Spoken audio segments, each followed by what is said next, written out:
Edi dan Kang Mas Abdul Qadir. Alhamdulillah, dan saya juga pernah mewarnai tabloid Tapen waktu itu Pak, karena kami dari APTA, Asosiasi Pengrajin Tangerang waktu itu. Dan ini langsung hati saya semalam diteleponnya bukan hati ya, diteleponnya lewat WA dari Pak Usman, tapi hati saya yang tergerak Pak. Berawal dari keprihatinan saya menulis dari tahun 1999 sampai sekarang masih menulis tentang hati. Maka dari itu ini hal yang sangat luar biasa, termasuk mudah-mudahan gagasan kami semoga sampai bisa terwujud. Saya memimpikan ada kurikulum yaitu ilmu pendidikan hati yang selama ini belum pernah ada. Semoga ilmu pendidikan hati bisa masuk ke kurikulum. Tentunya dari TK, SD, SMP, SMA dan lain sebagainya itu beda-beda. Ini hanya contoh mewadahi ingatan. Ini suatu contoh. Misalnya saya ingin Indonesia ini semua orang punya berbudi luhur.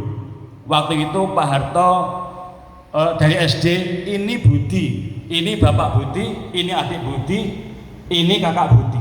Itu bahasa ini supaya se-Indonesia punya budi pekerti.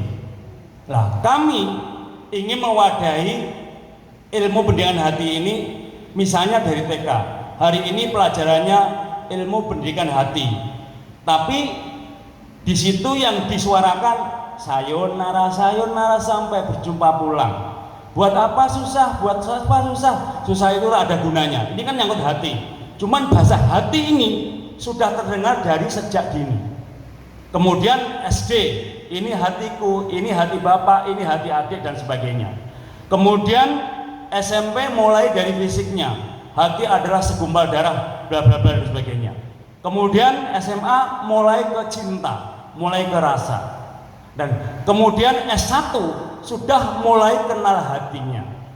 Siapa yang kenal hatinya, ia akan kenal dirinya. Siapa yang kenal dirinya, ia akan kenal Tuhannya.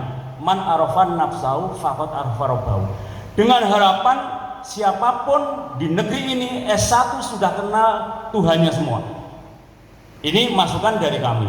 Kebetulan cakra ini, kalau kita bicara cakra, itu mengingatkan kita pada sebuah wayang, yaitu tokoh Krishna, yaitu senjatanya adalah cakra sudarsana. Menyangkut cakra ini menyangkut Arjuna. Arjuna itu senjatanya panah. Panah itu kalau dipakai manah. Manah itu adalah hati. Ada Prabu Siliwangi juga disebut sang manah rasa. Sasaran cakra adalah dari hati ke hati. Penjelasan masalah selalu dari hati ke hati, yaitu seperti penggadaian. Menyelesaikan masalah tanpa masalah, dari hati ke hati. Ini selama ini di negeri ini yang diolah hanya ini. Selama ini dari kecil mengolah pikiran, mindset is pola pikir ada dua. Oke, benar. Tapi kita mengolah hati ketemunya setelah lulus sekolah. Setelah lulus sekolah kita baru mencari hatinya. Ini lambat sekali. Dan secara kebetulan tadi di Pasundan tadi pendidikan seni budaya, kalau bisa nyangkut masalah bantennya ini spiritual. Kami mendukung 6 agama, 1 aliran kepercayaan, dan aliran kepercayaan masih dibagi ratusan lagi di negeri ini, termasuk Sunda Wiwitan, Buhun, Kejawen dan lain sebagainya. Ini tolong nanti kalau bisa masukkan ke situ, mungkin judulnya spiritual. Dan ini tadi hal yang sangat luar biasa, mudah-mudahan bisa mewadahi, karena kami sudah pernah mengusulkan ilmu pendidikan hati ini di MPR Pusat Pak. Di sana kebingungan, lah nanti gimana pendidiknya dan sebagainya itu sudah pernah digodok juga. Tapi saya pikir kalau lewat guru, saya pikir bisa. Kenapa demikian Pak saya usulkan? Kemudian saya menulis beberapa hari kemarin karena menyangkut masalah yang viral di media sosial, yaitu masalah ajaran. Dan kami akhirnya menulis sepintar apapun, sehebat apapun, sepintar apapun, Kalau saya akhirnya bikin tulisan ini Pak, saya baca dulu Pak tulisan saya. Beberapa yang saya kirim kemarin ini nuwun sewu, karena penting sekali ini di masyarakat kita, bahkan di musola, bahkan di lingkungan kita. Anak-anak kecil kita masih bahasa mengumpat. Ayo kita hilangkan dari lingkungan terkecil, dari keluarga kita, jangan ada bahasa yang mengumpat. Penting sekali ini, karena ini di lingkungan kita Pak.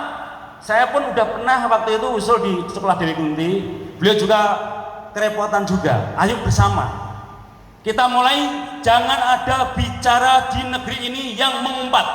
Satu. Kedua, jangan ada yang bicara bahasa binatang. Dua ini. Semoga ini terdengar di seluruh negeri ini, bahkan sedunia. Ketiga, jangan ada yang bahasa kelamin. Keempat, jangan bahasa di atas leher. Inimu, inimu, inimu, inimu. Ini sering terjadi di lingkungan kita, bahkan di mana-mana. Kemudian yang kelima, jangan bahasa kotoran. Dan keenam, jangan bahasa kasar. Dan kemudian yang ketujuh, bahasa negatif. Mindset is pray, pola pikir adalah doa. Ini tentunya Pak Thorik tadi sudah nyangkut semuanya. Saya langsung hati saya tergetar dan nyambung.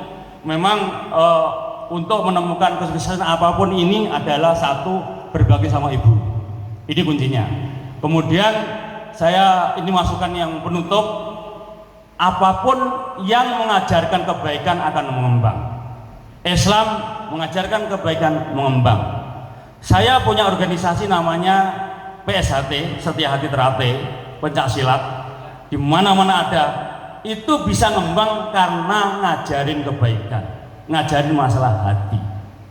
Mungkin itu aja. Sama ya, cakra ini kalau selalu mengajarkan kebaikan, yakin akan mengembang. Namun tadi patokannya tetap kita menjunjung tinggi atau selalu membawa Pancasila, Undang-Undang Dasar 1945, NKRI, dan Bhinneka Tunggal Ika. Mungkin itu aja. Bila ada salah dari kami minta maaf. Bila itu wal hidayah. Wassalamualaikum warahmatullahi wabarakatuh.